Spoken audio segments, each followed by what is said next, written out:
আসসালামু আলাইকুম। Welcome to Labib and Nabil cake corner. চলে আসলাম অনেক দিন পর আপনাদের মাঝে আবারও ভয়েস ওভার দিচ্ছি। তো যাই হোক, এই কেকটা অনেক দিন আগে বানাই রাখছিলাম, কিন্তু ওই যে কথায় আছে না, সময়ের অভাবে ভিডিও ছাড়তেই পারি না। তো এই কেকটা অর্ডার করেছিলেন এক ভাইয়া তার বন্ধুর জন্মদিন উপলক্ষে।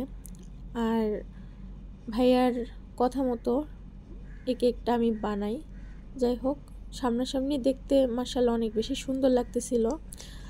আর ভাইয়া বলেছিল যেন কেকটা এরকম স্টিকারের নাম থাকে, আর ভাইয়ার কথা মতো স্টিকারের নাম লেখা হয়েছে।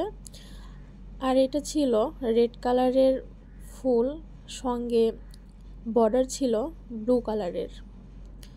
তো যাই হোক, আপনারা দেখে অবশ্যই বুঝতে পারছেন কেকটা অনেক সুন্দর হয়েছিল। আর রেড কালারগুলো মাশাআল্লাহ দেখতে অনেক ভালো লাগতেছিল ফুলগুলো, আর সামনাসামনি দেখতে আরও অনেক বেশি ভালো লাগতেছিল। আপনারা যারা আমার পেজে কেক অর্ডার করতে চান তারা অবশ্যই যোগাযোগ করবেন অথবা ইনবক্সে নক করবেন। আল্লাহ হাফেজ।